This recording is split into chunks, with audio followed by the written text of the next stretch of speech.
آپ کہیے کہ آسمانوں میں اور زمینوں میں اللہ کے سوا کوئی از خود غیب نہیں جانتا، اور نہ لوگ یہ جانتے ہیں کہ ان کو کب اٹھایا جائے گا۔ کیا ان کو آخرت کا پورا علم حاصل ہو گیا؟ بلکہ وہ اس کے متعلق شک میں، بلکہ وہ آخرت کے متعلق اندھے ہیں، بالکل جاہل ہیں کہ اللہ تبارک و تعالیٰ نے نبی کریم صلی اللہ علیہ وسلم کو بھی علم غیب عطا فرمایا تھا کہ نبی کریم صلی اللہ علیہ وسلم نے قیامت تک جو کچھ ہونے والا تھا اس میں سے کوئی ایک چیز نہیں چھوڑی، اور حضور نے ہمیں سب کچھ بتا دیا۔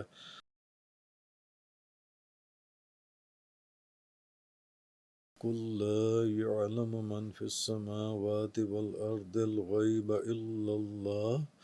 آپ کہیے کہ آسمانوں میں اور زمینوں میں اللہ کے سوا کوئی از خود غیب نہیں جانتا۔ وَمَا يَشْعُرُونَ أَيَّانَ يُبْعَثُونَ، اور نہ لوگ یہ جانتے ہیں کہ ان کو کب اٹھایا جائے گا۔ بَلِ ادَّارَكَ عِلْمُهُمْ فِي الْآخِرَةِ، کیا ان کو آخرت کا پورا علم حاصل ہو گیا؟ بل ہم فی شک منہا عمون، بلکہ وہ اس کے متعلق شک میں، بلکہ وہ آخرت کے متعلق اندھے ہیں، بالکل جاہل ہیں۔ تو آج یہ سورہ نمل کی آیت نمبر 65 اور 66 کا دوسرا بیان ہے، دوسرا درس ہے۔ تو پارٹ 1 تو میں نے اس سے پہلے بیان کیا، تو آج اس کا دوسرا حصہ بیان کر رہا ہوں۔ تو اس کی تفسیر میں وہ احادیث چل رہی تھیں جن حدیث سے ہمیں رسول اللہ صلی اللہ علیہ وسلم کے علم غیب کے متعلق ہمیں پتہ چلتا ہے کہ اللہ تبارک و تعالیٰ نے نبی کریم صلی اللہ علیہ وسلم کو بھی علم غیب عطا فرمایا تھا۔ وہ احادیث بیان ہو رہی تھیں، تو جہاں سے اس سلسلہ ہم نے روکا تھا وہیں سے ہم اس کو آگے لے کے چلتے ہیں۔ تو حضرت صحیح مسلم شریف کی حدیث ہے کہ حضرت ابو زید عمر بن اختب رضی اللہ تعالیٰ عنہ بیان کرتے ہیں کہ رسول اللہ صلی اللہ علیہ وسلم نے ہمیں صبح کی نماز پڑھائی اور ممبر پر رونق افروز ہوئے،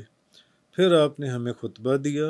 یہاں تک کہ ظہر آ گئی، آپ ممبر سے اترے اور نماز پڑھائی، پھر ممبر پر رونق افروز ہوئے اور ہمیں خطبہ دیا یہاں تک کہ عصر آ گئی، پھر آپ ممبر سے اترے اور نماز پڑھائی، پھر ممبر پر تشریف فرما ہوئے اور ہمیں خطبہ دیا یہاں تک کہ سورج غروب ہو گیا، اور پھر آپ نے ہمیں ما کان و ما یکون، جو ہو چکا ہے اور جو ہونے والا ہے سب کی خبریں دیں۔ بس ہم میں سے زیادہ عالم وہ تھا جو سب سے زیادہ حافظے والا تھا، یعنی حضور نے ہمیں سب چیزوں کی، جو کچھ ہو چکا اور جو کچھ ہونے والا ہے، یعنی کہ قیامت تک جو ہونے والا ہے، ہر چیز کی حضور نے ہمیں خبر دے دی۔ اسی طرح کی پیچھے میں نے ایک حدیث حضرت حذیفہ والی بخاری شریف کی بیان کی تھی پچھلے بیان کے اندر، کہ نبی کریم صلی اللہ علیہ وسلم نے قیامت تک جو کچھ ہونے والا تھا اس میں سے کوئی ایک چیز نہیں چھوڑی، اور حضور نے ہمیں سب کچھ بتا دیا۔ حضور نے وہ آپ اس کو سمجھنے کے لیے آپ اس سے پچھلا بیان جب انہی دونوں آیتوں کا آپ حصہ اول کھولیں گے تو آپ کو وہ ساری چیزیں اس میں مل جائیں گی۔ تو حضرت اسی طرح بخاری شریف کی ایک حدیث ہے، حضرت عمر رضی اللہ تعالی عنہ فرماتے ہیں کہ نبی کریم صلی اللہ علیہ وسلم ہم میں تشریف فرما ہوئے اور آپ نے ہمیں مخلوق کی ابتدا سے خبریں دینی شروع کیں، یہاں تک کہ اہل جنت اپنے ٹھکانوں میں چلے گئے اور اہل دوزخ اپنے ٹھکانوں میں داخل ہو گئے۔ تو جس نے اس کو یاد رکھا اس نے یاد رکھا، اور جس نے اس کو بھلا دیا اس نے اس کو بھلا دیا۔ تو نبی کریم صلی اللہ علیہ وسلم کو اللہ تبارک و تعالیٰ نے علم غیب عطا فرمایا تھا، علم غیب عطا فرمایا۔ حضرت عمار بن یاسر رضی اللہ تعالی عنہ آپ یہ سنیے، بخاری شریف، مسلم شریف کے اندر حضرت ابو سعید خدری سے روایت کیا گیا ہے کہ، اور ایک حضرت امام مسلم نے حضرت ام سلمہ سے روایت کی ہے کہ نبی کریم صلی اللہ علیہ وسلم نے حضرت عمار بن یاسر کو فرمایا تھا کہ تمہیں باغی گروہ قتل کرے گا، باغی گروہ وہ قتل کرے گا وہ۔ تو کہنے کا مقصد یہ ہے کہ ایک دفعہ حضرت عمار بڑے سخت شدید بیمار ہو گئے، تو ایک مرتبہ جب اس بیماری کے اندر ان کی آنکھیں کھلیں، تھوڑی سی انہوں نے آنکھیں کھولیں، تو انہوں نے دیکھا کہ آپ کے چاروں طرف کچھ لوگ بیٹھے رو رہے ہیں۔ تو آپ نے انہیں فرمایا کہ تم یہ سمجھتے ہو کہ میں اس بیماری میں مر جاؤں گا، یعنی کہ میں اسی بستر پر مروں گا؟ تو حضرت عمار بن یاسر فرمانے لگے، اخبرنی حبیبی رسول اللہ صلی اللہ تعالی علیہ وسلم، مجھے میرے حبیب رسول اللہ صلی اللہ علیہ وسلم نے بتایا تھا کہ مجھے تو ایک باغی گروہ قتل کرے گا، ان تقتلن الفئۃ الباغیہ، مجھے تو ایک باغی گروہ قتل کرے گا، اور اس دنیا میں آخری گھونٹ جو میں پیوں گا وہ دودھ کا گھونٹ ہوگا، یعنی میں آخری گھونٹ دودھ کا پیوں گا۔ تو جنگ صفین کے روز آپ کو جب دودھ پیش کیا گیا تو دودھ کو دیکھ کر پھر آپ ہنسنے لگے۔ پوچھا گیا کہ آپ کیوں ہنسے ہیں؟ تو فرمایا کہ نبی کریم صلی اللہ علیہ وسلم نے مجھے بتایا تھا کہ آخری گھونٹ جو تم پیو گے وہ دودھ کا گھونٹ ہوگا، اور پھر آپ میدان جنگ میں گھس گئے اور وہیں پر شہید ہو گئے۔ یعنی جنگ صفین والے دن جب آپ کو دودھ دیا گیا تو آپ نے کیا فرمایا کہ مجھے تو میرے حبیب نے بتا دیا تھا کہ آخری گھونٹ اس دنیا میں جو تم پیو گے وہ دودھ کا ہوگا، آخری چیز جو لوگے۔ تو اسی جنگ کے اندر پھر جیسی آپ جاتے ہیں تو آپ شہید ہو جاتے ہیں۔ اور اسی طرح ایک روز نبی کریم صلی اللہ علیہ وسلم کی بارگاہ میں عرض کیا گیا کہ عمار کے اوپر دیوار گر گئی اور وہ مر گیا۔ نبی پاک صلی اللہ علیہ وسلم نے فرمایا نہیں، وہ نہیں مرا۔ تو کہنے کا مقصد یہ ہے کہ نبی کریم صلی اللہ علیہ، ایسی تو درجنوں احادیث، جیسے کہ میں نے آپ سے عرض کیا تھا کہ قاضی ایاز مالکی فرماتے ہیں کہ نبی کریم صلی اللہ علیہ وسلم کو جس قدر غیوب پر مطلع فرمایا گیا تھا، اس باب میں احادیث کا ایک سمندر ہے جس کی گہرائی کا اندازہ ہی نہیں کیا جا سکتا، اندازہ ہی نہیں۔ حضرت معاذ بن جبل رضی اللہ عنہ، امام احمد اور بہقی نے عاصم بن حمید سے روایت کی ہے کہ نبی کریم صلی اللہ علیہ وسلم نے حضرت معاذ بن جبل کو یمن کا والی بنا کر بھیجا، تو حضور ان کو الوداع کہنے کے لیے ان کے ہمراہ تشریف لے گئے۔ تو حضور ان کو وصیتیں فرما رہے تھے، تو جب وصیتیں فرما چکے تو فرمایا اے معاذ، اب تیری میری ملاقات نہیں ہوگی، جب تم واپس آؤ گے، یعنی یمن سے جب تم واپس آؤ گے تو تمہارا گزر میری مسجد کے پاس سے اور میرے مزار کے پاس سے ہوگا۔ اب جب حضرت معاذ نے یہ بات سنی تو جدائی کا صدمہ برداشت نہ کر سکے اور رونا شروع کر دیا۔ تو حجت الوداع کے موقع پر حضرت معاذ حضور کے ہمراہ حج ادا کرنے کے لیے گئے، تو وہاں سے نبی پاک صلی اللہ علیہ وسلم نے آپ کو یمن کا والی یمن روانہ فرمایا، جو ان سے یمن۔ تو اس کے چند مہینے کے بعد نبی کریم صلی اللہ علیہ وسلم آپ پردہ فرما گئے۔ تو آپ نے پہلے ہی فرما دیا تھا حضرت معاذ کو کہ اب جب تم آؤ گے تو تمہاری میرے سے ایک تو ملاقات نہیں ہوگی، اور تمہارا گزر میری مسجد کے پاس سے ہوگا اور میری قبر انور میرے مزار کے پاس سے ہوگا۔ اسی طرح حضرت عثمان بن طلحہ والا واقعہ دیکھیے کہ ہجرت سے پہلے ایک روز مکہ مکرمہ میں رسول اللہ صلی اللہ علیہ وسلم، حضرت عثمان بن طلحہ فرماتے ہیں کہ ہجرت سے پہلے ایک دن مکہ مکرمہ میں میری رسول اللہ صلی اللہ علیہ وسلم سے ملاقات ہوئی، تو حضور نے مجھے اسلام قبول کرنے کی دعوت دی۔ تو میں نے کہا بڑی حیرت کی بات ہے کہ آپ مجھ سے یہ امید رکھتے ہیں کہ میں آپ کا تابع دار بن جاؤں گا، حالانکہ آپ نے اپنی قوم کے دین کی مخالفت کی اور ایک نئے دین کو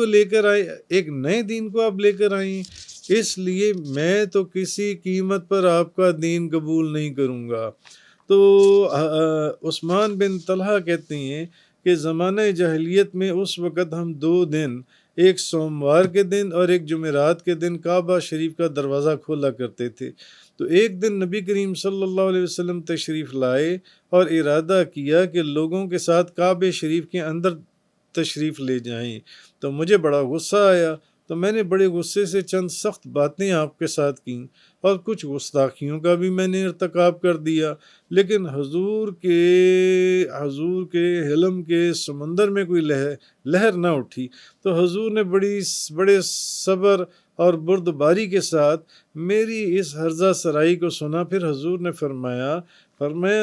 حضور کہنے لگے، جب یعنی وہ کہتی ہیں کہ میں نے تو بدتمیزی کی نبی کریم صلی اللہ علیہ وسلم کے ساتھ، تو حضور مجھے فرمانے لگے، اے عثمان، ان قریب تم دیکھو گے کہ یہ چابی میرے ہاتھ میں ہوگی اور جس کو میں چاہوں گا میں یہ چابی عطا کروں گا۔ تو حضرت عثمان بن طلحہ فرماتے ہیں کہ میں حیرت زدہ ہو گیا۔ تو میں نے کہا کہ یہ جو آپ بات کہہ رہے ہیں، کیا اس دن قریش خاک میں مل جائیں گے؟ کیا اس دن قریش جو ہیں وہ خاک میں مل جائیں گے اور ان کے جاہ و جلال کا جو سورج یا آفتاب ہے یہ غروب ہو جائے گا یا وہ ذلیل ہو جائیں گا؟ حضور نے فرمایا نہیں، جس دن چابی میرے ہاتھ میں ہوگی وہی تو دن قریش کی خوشحالی کا ہوگا، وہی تو دن قریش کی عزت اور سرفرازی کا دن ہوگا۔ اچھا، اب یہ بات کہہ کر نبی پاک صلی اللہ علیہ وسلم تو خانہ کعبہ کے اندر تشریف لے گئے، لیکن آپ فرماتے ہیں کہ حضور کی یہ باتیں میرے دل میں پیوست ہو کر رہ گئیں۔ تو میں سوچتا رہتا کہ حضرت عثمان بن طلحہ فرماتے ہیں میں سوچتا رہتا کہ یہ جو ان کی زبان مبارک سے نکلا ہے نا، یہ ہو کر ضرور رہنا ہے، تو چلو کیوں نہ پھر میں بھی اسلام قبول کر لوں۔ لیکن جب میری قوم کو میرے ارادے کا پتہ چلا تو انہوں نے تانے دے دے کر اور مجھے دھمکیاں دیں، تو میں ان دھمکیوں سے اور ان تانوں سے میں نے اپنا ارادہ ملتوی کر دیا۔ تو جب مکہ فتح ہوا تو نبی پاک صلی اللہ علیہ وسلم نے مجھے یاد فرمایا، میں حاضر ہوا تو حضور نے فرمایا چابی لے کر آؤ۔ تو میں گھر گیا اور کعبہ شریف کی چابی لے آیا اور بڑے ادب اور احترام سے حضور کی خدمت میں پیش کر دی۔ تو چابی نبی کریم صلی اللہ علیہ وسلم نے لے لی، پھر حضور نے وہ چابی مجھے عطا فرمائی اور ساتھ ہی فرمایا یہ چابی لے لو اور میں تمہیں یہ چابی ہمیشہ ہمیشہ کے لیے دے رہا ہوں، کوئی شخص تم سے یہ چابی نہیں لے گا، جو لے گا وہ ظالم ہوگا۔ اچھا، جب میں یہ چابی لے کر واپس لوٹا، اب حضور نے تو وہ چابی مجھے دے دی، مجھ سے لے کر مجھے ہی دے دی کہ یہ چابی تم رکھ لو جون سا ہے، اور یہ چابی تم رکھو اپنے پاس، تو تم سے اور ہمیشہ ہمیشہ کے لیے میں حضور نے فرمایا یہ چابی دے رہا ہوں۔ تو میں جب یہ چابی لے کر واپس لوٹا تو حضور نے پھر مجھے آواز دی، تو میں لوٹ کر واپس آیا تو حضور نے فرمایا یعنی حضرت عثمان بن طلحہ کو حضور نے فرمایا کہ ہجرت سے پہلے میں نے تمہیں جو بات کہی تھی مجھے یہ بتاؤ کہ وہ بات پوری ہو گئی یا نہیں؟ تو میں نے تمہیں کہا تھا کہ تو دیکھے گا کہ ایک روز یہ چابی میرے پاس ہوگی اور میں جس کو چاہوں گا عطا کروں گا۔ یعنی آج میں نے یہ چابی دیکھ کہ یہ چابی اللہ نے مجھے دے دی اور میں یہ چابی ہمیشہ کے لیے تجھے دے رہا ہوں۔ حضرت عثمان بن طلحہ کہتے ہیں کہ میں نے جو ان سے جب یہ بات سنی تو اب یارائے ضبط نہ رہا، بلند آواز سے کہنے لگا اشہد انک رسول اللہ، میں گواہی دیتا ہوں کہ بے شک آپ اللہ کے سچے رسول ہیں۔ تو اس چیز کو سمجھانے کے لیے میں نے اس کا دوسرا حصہ بیان کیا کہ انبیاء کرام علیہ الصلوۃ والسلام کے علاوہ صرف یہ نہیں کہ انبیاء کرام بلکہ اولیاء کرام کو بھی اللہ تعالیٰ غیب کا علم فرماتا ہے، اولیاء کرام کو بھی، اور کئی ایسے واقعات کتب میں موجود ہیں جن میں اولیاء کرام نے مختلف غیب کی خبریں ارشاد فرمائی ہیں۔ مثلا حضرت ابوبکر صدیق رضی اللہ تعالی عنہ نے اپنی حاملہ زوجہ کے بارے میں بتایا کہ میری وفات کے بعد ان سے بیٹی پیدا ہوگی، بیٹی۔ حضرت جابر رضی اللہ تعالی عنہ کے والد نے جہاد میں رات کو بتا دیا تھا کہ کل میں شہید ہو جاؤں گا۔ تو وہ حضرت ابو بکر صدیق والا وہ آپ موطا امام مالک آپ اس میں دیکھ سکتے ہیں، اور حضرت جابر والا وہ صحیح بخاری میں دیکھ سکتے ہیں۔ حضرت عمر فاروق رضی اللہ تعالی عنہ نے مدینہ منورہ میں رہتے ہوئے مقام نہاوند پر موجود اسلامی لشکر کی پریشانی دیکھ کر کس طرح ان کی مدد فرمائی تھی۔ مدینہ منورہ سے ان کو دیکھا کہ وہاں پر جنگ ہو رہی ہے اور اسلامی لشکر جو ہے وہ ذرا نقصان کی طرف جا رہے، تو انہوں نے وہاں سے آواز دی یا ساریہ تو جبل، یا ساریہ پہاڑ کی طرف ہٹ جا، پہاڑ کی طرف ہو جا۔ تو یہ اللہ تعالیٰ نے ان لوگوں کو، تو ارشاد الساری میں ہے کہ اللہ پاک کے علاوہ کوئی نہیں جانتا کہ قیامت کب آئے گی۔ ہاں، اللہ کے پسندیدہ رسول کہ اللہ پاک اپنے غیب میں سے جس پر چاہے ان کو مطلع فرما دیتا ہے، اور ولی نبی کے تابع ہے، وہ نبی سے علم غیب لیتا ہے، یعنی ولی نبی کے تابع ہوتا ہے، اور ولی بھی علم غیب ولی بعض اولیاء کو بھی حاصل ہوا مگر نبی کے فیض سے، نبی کے وسیلے سے جون سے۔ تو میں آپ کو اس میں صرف 2-3 واقعات آپ کو بتاتا ہوں۔ سب سے پہلے میں آپ کو اپنے پیر و مرشد میرے حضور قبلہ و کعبہ عالم علم فاضل لزئی عاشق غوث الورا فنا فی المصطفیٰ حضرت علامہ مولانا حاجی محمد یوسف علی نگینہ رحمۃ اللہ علیہ، میں ان کا واقعہ آپ کو سناتا ہوں کہ آپ کے میرے ایک پیر بھائی تھے،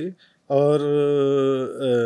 پیر طریقت حافظ محمد اسماعیل یوسفی، ان سے میں نے یہ واقعہ سنا جو ان سے۔ تو آپ اس وقت بہت سے پیر بھائیوں کو یہ واقعہ سنا رہے تھے۔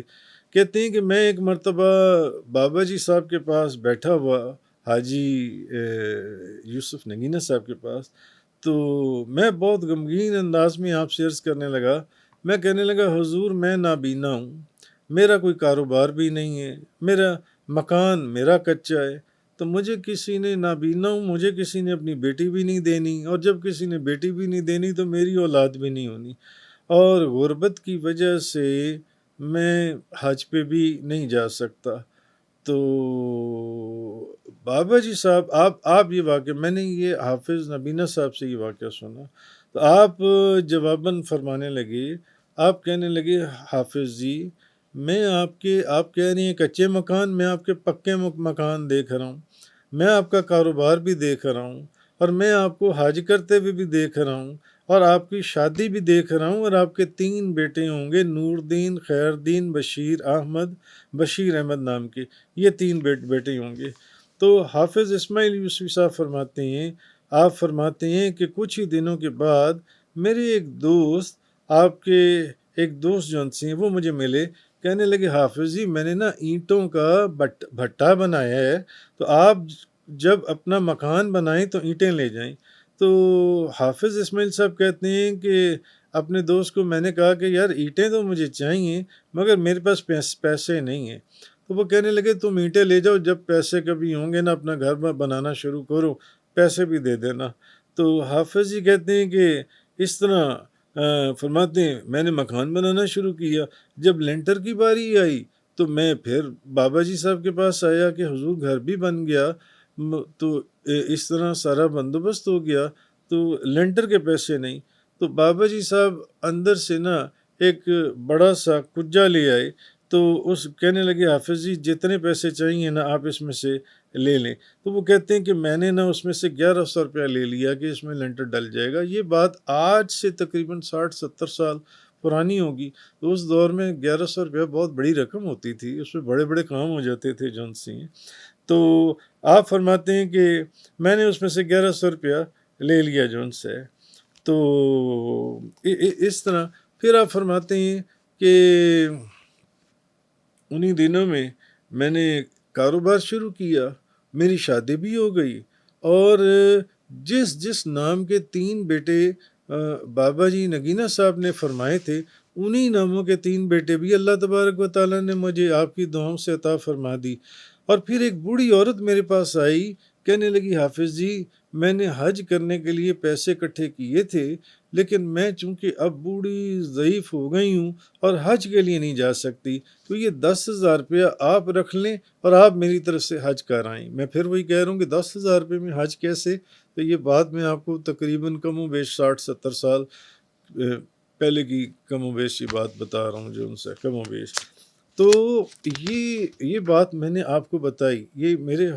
میرے پیر و مرشد کا یہ واقعہ ہے جو ان سے قلائد الجواہر کے اندر اور بہجت الاسرار کے اندر حضرت امام ابو الحسن شتنوفی شافعی اور قلائد الجواہر کے اندر یہ واقعہ لکھا ہے۔ خضر الحسینی وہ کہتے ہیں کہ حضور غوث اعظم پیران پیر شیخ عبد القادر جیلانی انہوں نے مجھے فرمایا، مجھے کہنے لگے کہ موصل کی طرف چلے جاؤ، وہاں قدرت تمہیں اولاد عطا فرمائے گی۔ موصل جاؤ، وہاں تمہارا بیٹا ہوگا، پہلا لڑکا ہوگا، اس کا نام محمد ہوگا، اور 7 سال کی عمر میں اور 7 مہینے کے اندر قرآن حفظ کر لے گا۔ تو اس کا استاد اس کو قرآن پڑھائے گا جس کا نام علی ہوگا، اجمی ہوگا، اور وہ حافظ ہوگا، نابینا ہوگا۔ تو وہ فرماتے ہیں کہ جیسے حضور غوث اعظم نے فرمایا ویسے وہ میں موصل کی طرف چلا گیا، وہاں اللہ نے مجھے پہلا بیٹا دیا، اس کا نام محمد تھا، اس نے 7 سال کی عمر میں 7 مہینے میں قرآن حفظ کیا، اور اس کا نام جون سے اس کے استاد کا نام علی تھا، اجمی تھا، حافظ تھا اور نابینا تھا، جیسے حضور غوث اعظم نے فرمایا تھا وہ ویسے ہی تھا۔ چلیں وہ تو میرے پیر و مرشد کا واقعہ تھا نا، یہ میں آپ کو بتا رہا ہوں۔ آپ قلائد الجواہر کھولیں، آپ بہجت الاسرار کھولیں، آپ اس میں پڑھیں، یہ واقعات وہاں پر موجود ہیں لکھے ہوئے۔ تو اس کے بعد حضور غوث اعظم نے فرمایا کہ تمہاری عمر 94 سال 6 مہینے 7 دن ہوگی، اور جب تمہاری موت کا وقت ہوگا نا، یعنی 94 سال اور 6 مہینے 7 دن، تم بالکل مکمل تندرست ہوگے اور تمہاری موت بابل میں ہوگی۔ تو آپ فرماتے ہیں کہ 7 صفر 625 ہجری بابل کے مقام پر ہی، یعنی ان کی جون سی ہے نا وہ انہوں نے پردہ فرمایا، یہ ان کتابوں کے اندر لکھا ہوا ہے، آپ وہاں پر بھی یہ دیکھ سکتے ہیں۔ اسی طرح ایک اور آخری واقعہ میں آپ کی خدمت میں، یہ 2-3 ایک مثال کے طور پر میں نے آپ کو واقعات بتائے ہیں کہ حافظ ابن کثیر نے ابن جریر کے حوالے سے سورۃ النساء آیت نمبر 78 اینما تکونوا یدرککم الموت ولو کنتم فی بروج مشیدہ، تم جہاں کہیں ہو موت تمہیں آ لے گی، تم جہاں پر چلے جاؤ موت نے تمہیں آ جانا ہے، اگرچہ مضبوط قلعوں میں ہو۔ تو اس کی تفسیر میں وہ لکھتے ہیں حافظ ابن کثیر ابن جریر کے حوالے سے کہ ایک ولی اللہ کے علم غیب کو بیان کرتے ہیں کہ ایک حاملہ عورت کا قصہ وہ بیان کرتے ہیں کہ جب اس عورت کے ہاں ایک بچی پیدا ہوئی تو اس نے سردی کی وجہ سے اپنے ملازم کو کہا کہ آگ کا بندوبست کرو۔ اب جب وہ ملازم باہر نکلا تو اس کو باہر ایک درویش ملا، اب وہ شاید رجال الغیب میں سے تھا یا جو بھی تھا، وہ درویش ملا، تو اس درویش نے اس ملازم سے پوچھا کہ لڑکی پیدا ہوئی ہے یا لڑکا؟ اس نے کہا لڑکی۔ درویش نے آگے سے اس کو کہا کہ سنو، جو لڑکی پیدا ہوئی ہے وہ 100 مردوں سے زنا کرے گی اور پھر اسی گھر کے ملازم سے شادی کرے گی، یعنی وہی بندہ جو باہر آگ کا بندوبست کرنے جا رہا تھا۔ تو اور اس کی موت، وہی لڑکا، اور اس کی موت ایک مکڑی کی وجہ سے ہوگی۔ یہ سن کر ملازم واپس لوٹا اور اس نے چھری سے اس بچی کے پیٹ میں وار کیا اور بھاگا، اور وہ یہ سمجھا کہ شاید وہ مر چکی ہے، مگر خدا کا کرنا کچھ ایسا ہوا کہ کچھ مدت کے بعد اس کا زخم صحیح ہو گیا اور وہ بچی پروان چڑھنے لگی۔ مگر دوسری طرف وہ ملازم وہاں سے سمندر کے راستے کسی دوسرے ملک چلا گیا اور بہت سالوں کے بعد بہت سارا مال دولت لے کر اپنے وطن واپس لوٹا، اور ایک بوڑھی عورت سے کہنے لگا کہ اس شہر کی جو سب سے خوبصورت لڑکی ہے میں اس سے شادی کرنا چاہتا ہوں۔ وہ بوڑھی عورت ایک لڑکی کا نام لے کر کہنے لگی کہ اس جیسی خوبصورت لڑکی اس پورے شہر میں کوئی نہیں۔ تو اس نے کہا پھر تم اسے میری طرف سے شادی کا پیغام دو۔ تو ان دونوں کی شادی ہو گئی اور دونوں محبت کے ساتھ وہ میاں بیوی رہنے لگے۔ ایک دن اس کی بیوی نے باتوں باتوں میں اس سے پوچھا کہ تم کہاں کے رہنے والی ہو اور کہاں سے آئی ہو؟ اس نے سارا واقعہ بیان کر دیا۔ وہ کہنے لگی کہ وہ لڑکی تو میں ہی ہوں جس کے پیٹ کو تم نے چاک کیا تھا، اور پھر اس نے پیٹ پر زخم کا نشان بھی دکھا دیا۔ اچھا، جب اس شخص نے زخم کا نشان دیکھا تو اپنی بیوی سے کہنے لگا کہ اگر تم وہی لڑکی ہو جس کے پیٹ کو میں نے چاک کیا تھا تو پھر سنو، مجھے اس فقیر اور درویش نے 2 باتیں اور بھی بتائی تھیں کہ یہ پیدا ہونے والی بچی شادی سے پہلے 100 آدمیوں سے زنا کرے گی اور اس کی موت کا سبب ایک مکڑی ہوگی۔ وہ کہنے لگی کہ یہ بات بالکل سچ ہے کہ میں نے بے انتہا زنا کیے، مگر تعداد مجھے یاد نہیں ہے کہ میں نے 100 ہی آدمیوں سے زنا کیا یا نہیں۔ تو چونکہ دونوں میں سچی محبت تھی، اس شخص نے اس کے لیے ایک بلند و بالا اور محفوظ ترین محل تعمیر کروایا تاکہ وہ مکڑی سے بچ سکے۔ مگر خدا کا کرنا ایسا ہوا کہ ایک دن وہ دونوں میاں بیوی آرام کر رہے تھے کہ اچانک اس شخص نے چھت میں ایک مکڑی دیکھی اور اپنی بیوی کو بھی دکھائی۔ وہ کہنے لگی تم مجھے اس مکڑی سے ڈرا رہے ہو؟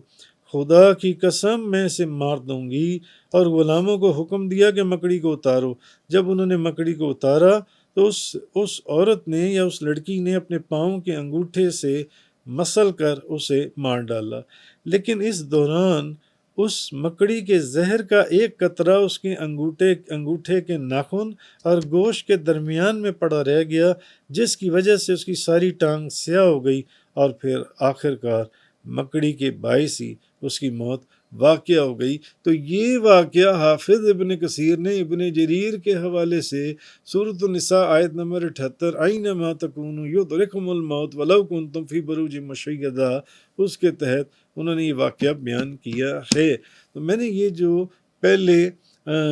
نبی کریم صلی اللہ علیہ وسلم کی بے شمار احادیث سے آپ کا علم غیب میں نے بیان کیا، اور اس کے بعد میں نے اولیاء اللہ کا کہ انبیاء کے وسیلے سے، آپ صلی اللہ علیہ وسلم کے وسیلے اور فیض سے اولیاء اللہ کو بھی اللہ تعالیٰ علم غیب عطا فرماتا ہے۔ تو میں نے ایک واقعہ حضور غوث اعظم شیخ عبد القادر جیلانی کے حضرت ابو بکر صدیق، حضرت عمر فاروق، حضرت جابر